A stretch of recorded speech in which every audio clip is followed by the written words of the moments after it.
असुर रहता है वृंदावन में। ये धेनुकासुर जो है ये गधे के रूप में था। भगवान को जब ये बात पता चली, ग्वाल बालों ने आकर के कही, बोले लाला एक धेनुकासुर नाम का एक दैत्य रहता है, वो अपने बगीचे में खेलने नहीं जाता, उसके बगीचे के आसपास यदि कोई पहुंच जाए तो वो मारने आ जाता है, तू वाको वध कर दे। लेकिन ठाकुर जी के मन में कोई और लीला चल रही है। लाल जी कह रहे हैं धेनुकासुर का वध मेरे हाथों होना जरूरी नहीं है, मेरे हाथों यमुना को अपवित्र करने वाला विशैला जो नाग है कालिया, उसका वध होना बहुत जरूरी है। और कालिया के वध के लिए दाऊ दादा का हमारे साथ में वन ना जाना बहुत जरूरी है। क्यों? बोले बलराम जी कौन है? शेषावतार, शेष नागी तो है। और नाग के सामने दूसरे नाग को मारेंगे, उसको देखने में अच्छा थोड़ी लगेगा। वो कितने भी हमारे बड़े भैया हों, लेकिन अपनी जात का पक्ष तो लेंगे, अपनी प्रजाति का पक्ष तो लेंगे। ऐसी कोई लीला की जाए कि दाऊ दादा हमारे साथ एक दिन बन जाने से चुके और हम कालिया नाग को मारें। अच्छा ठाकुर जी ये लीला क्यों कर रहे हैं? बहुत ध्यान से सुनना। बदला लेना चाह रहे हैं बलराम जी से। बड़े भैया और छोटे भैया, दो भाई जिस घर में होते हैं उनको पता होगा, बड़ा भैया हमेशा कहा करे छोटे भैया को चिढ़ाते ही रहे। और ठाकुर जी को बहुत चिढ़ाते हैं दाऊ दादा, इतना चिढ़ाते हैं सूरदास जी ने तो एक पद लिख दिया। ठाकुर जी ने समस्त बाल वालों से कहा भैया देखो धेनुकासुर का वध हम नहीं करेंगे, यदि धेनुकासुर को मरवानो है तो दाऊ दादा से कहो, हम अकेले थोड़े हैं बलवान, दाऊ दादा भी तो बलवान है। सब ग्वाल बाल दौड़े दौड़े दाऊ दादा के पास गए, बोले दाऊ दादा आपके बल की तो कहा कही जाए, आप तो इतने बलवान हो, ऐसे हो वैसे हो, खूब प्रशंसा की। हर बार असुरन को कन्हैया मारे, आप कब मारोगे? दाऊ दादा बोले हम तो कोई कहवे ही ना, हमें कोई बतावे ही ना, कोई असुर को मारना हमें बताओ तो हमारे। तब सबने बताई, बोले धेनुकासुर नाम का एक दैत्य आया है वृंदावन में, आप उसको मार दो। दाऊ दादा ने तो महाराज कसली अपनी कमर, बोले अभी बता मैं कहां है धेनुकासुर, अकेलो कन्हैया बलवान थोड़ी है, हम भी कम थोड़ी है कन्हैया थे। अब यहाँ दाऊ दादा सब ग्वाल बालों के संग जा रहे थे। ठाकुर जी ने मधुमंगल को बुला, बोले सुन यहाँ पे दाऊ दादा जैसे ही धेनुकासुर को वध करे ना, पूरे वृंदावन में हल्ला मचा दियो, बोले दाऊ दादा ने गधा मारो, यूं मत कहियो असुर मारो। पूरे वृंदावन में हल्ला मचवा दी और सबने कह दियो दाऊ दादा छुए नहीं, गधा को मार के आए। मधुमंगल बोलो मुंह को कहां मिलेगा? बोले बढ़िया दूध पिवाऊंगा तो तू कहो छाछ पिवाऊंगा, दही दे दूंगा, मक्खन खवाऊंगा अपने हाथे, तू मेरे बस इतना काम कर दे। मधुमंगल बोलो ठीक है कर दूंगा। अब महाराज दाऊ दादा धेनुकासुर को मारने के लिए गए। साधारण गधा नहीं था, विशाल विकराल गधा, एक पूरा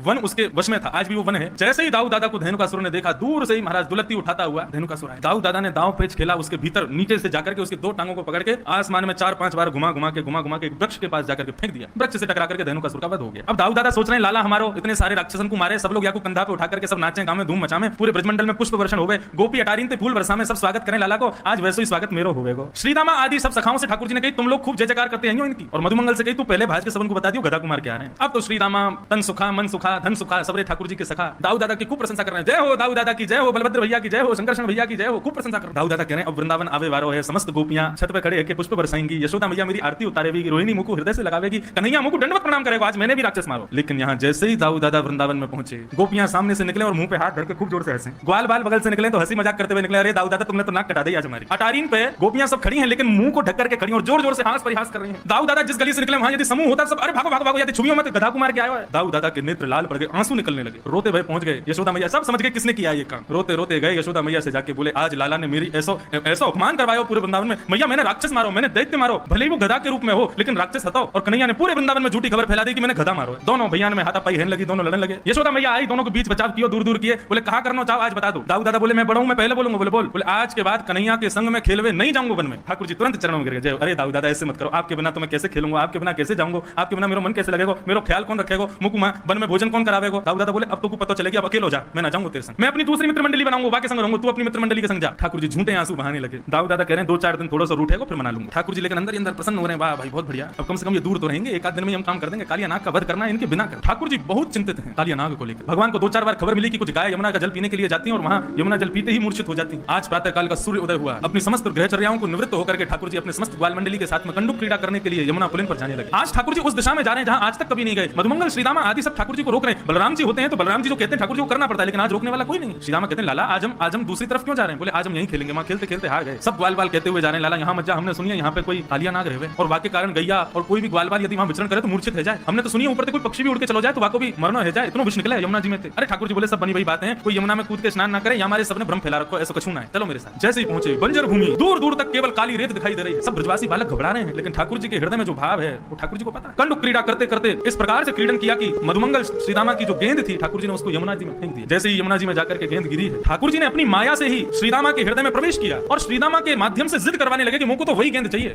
नहीं तो क्रीड़ा करते करते कितनी गेंद होती है, कभी श्रीदामा मधुमंगल क्रोधित नहीं होते, कुंपित नहीं होते, लेकिन आज श्रीदामा जिद कर रहा है मुझको वही गेंद चाहिए। बाकी के सब सखा मंडली के सब श्रीदामा से कह रहे हैं अरे ठीक है लाला दूसरी गेंद आ जाएगी, ऐसे तो जाती रहे, तो आज इतना गुस्सा क्यों है? श्रीदामा बोला सब शांत हो जाओ, कन्हैया मुझको वही गेंद चाहिए, लेके आ। ठाकुर जी बोले यहाँ में कालिया नाग रहे, श्रीदामा देख ले कूद जाऊंगा। बोले मुझको कछु ना पता कैसे भी करके लेके आ। ठाकुर जी बोले मुझको चुनौती मत दे, मैं कूद जाऊंगा। सब ग्वाल बाल वहां श्रीदामा और ठाकुर जी के बीच के जो वाद संवाद है, युद्ध है, उसको शांत करने की कोशिश कर रहे हैं, लेकिन इतने में ही ठाकुर जी ने अपनी काली कमली को कसा और एक मल्ल की तरह, एक पहलवान की तरह ठाकुर जी कहते हैं आज या कालिया नाग को ही देखूं। कदम पर जैसे ही चढ़े श्रीदामा को स्मृति आई कि ये क्या हो रहा है, लाला तू कदम पे काई को चढ़ो। बोले तेने कही ना तुमको गेंद चाहिए, मैं गेंद लेके आऊंगा। अब तो श्रीदामा कहने लगे बोले नहीं नहीं लाला यहाँ मत कूदियो, तू वापस आ जा। इतना कहना ही हुआ कि ठाकुर जी ने कदम के डाल से एक छलांग मारी और सीधे काली देह में प्रवेश कर गए। काली देह में भीतर प्रविष्ट हो गए ठाकुर जी। सब ग्वाल बाल त्राहिमाम त्राहिमाम चिल्लाते हुए दौड़े वहां से वन की वृंदावन की ओर, सब ब्रजवनिताओं को बुलाने के लिए, ब्रजवासियों को बुलाने के लिए सब दौड़े। यहाँ काली देह में जैसे ही ठाकुर जी ने प्रवेश किया, प्रवेश करते ही कालिया नाग सो रहा है और कालिया नाग की नाग पत्नियों ने ठाकुर जी का दर्शन किया। नाग पत्नियां मन में विचार कर रही हैं, ये कौन आया यमुना जल में? बोले प्रेक्षणीय है कोई, मतलब उससे नजर हटा नहीं पा रही है। इतना सुंदर सुकुमार, एक छोटा सा कुमार बालक है। ऐसे सुंदर सुकुमार ठाकुर जी को देख करके नाग पत्नियां मोहित हो गई। तभी ठाकुर जी भीतर प्रवेश करते हैं और नीचे देखते हैं कि कालिया नाग सोया हुआ है। वेग से जाते हैं ठाकुर जी और उसके सोए हुए फण के ऊपर अपना पाद प्रहार करते हैं और उस प्रहार से कालिया नाग विशाल रूप धारण करके ठाकुर जी के सामने खड़ा हो जाता है। विशाल विकराल कालिया नाग ठाकुर जी के सामने खड़ा हो गया। जैसे ही ठाकुर जी को देखा, कुछ सोचता तो बाद में सबसे पहले फण मारा। जैसे ही फण मारने के लिए आगे बढ़ा, ठाकुर जी 2 कदम पीछे को हट गए। जैसे ही पीछे हटे तो फण जाकर के ठाकुर जी के चरण के अंगुष्ठ के अग्रभाग में लगा। पीछे हट गए ठाकुर जी। जैसे ही नीचे फण मारा तो फण नीचे जमीन में लगा, उससे और ज्यादा लग गई कालिया नाग के, तो और कुंपित हो गया, क्रोधित हो गया। सब दौड़े दौड़े आए। जैसे ही पूरे वृंदावन में पता चला कि ठाकुर जी काली देह में कूद गए हैं, छोटे छोटे बालक, बड़ी वृद्ध माताएं, युवती, गोपियां सब दौड़े हैं यमुना पुलिन की ओर। और ऐसा वर्णन करते हैं कि दौड़ करके वहां खड़े होकर देख नहीं रहे, सब दौड़ करके काली देह में कूदने को ही तत्पर हो रहे हैं। इतने में ही बलराम जी पहुंचे और बलराम जी ने जाकर के काली देह के किनारे पर समस्त गोपांगनाओं को, समस्त ब्रजवासियों के चरणों में प्रणाम करके सबको रोका। जैसे ही कालिया नाग ने अपने फन उठा करके ठाकुर जी की ओर अपने फन को झुकाया और जैसे ही डसने को आगे बढ़ने लगा, बलराम जी ने ऊपर से ही ठाकुर जी को देखा, कन्हैया इतनी प्रतीक्षा किस बात की कर रहे हो? अरे इस काली नाग को मजा क्यों नहीं चका देते? जब बलराम जी ने ये आश्वासन दे दिया कि हमको कोई दिक्कत नहीं है, तुम कर लो जो करना है, ठाकुर जी ने तुरंत अपना वेग से शरीर फुलाना शुरू किया। कालिया नाग की नस नस ढीली हो गई। कालिया नाग को लगा यदि अभी मैंने इस बालक को नहीं छोड़ा तो पूरा शरीर फट जाएगा मेरा। तुरंत अपने शरीर को ढीला कर दिया कालिया नाग ने। 101 फन है उसके, अपने प्रत्येक फन से जीव को बाहर निकालता है ठाकुर जी का। ठाकुर जी को डसने के लिए ठाकुर जी ने उसकी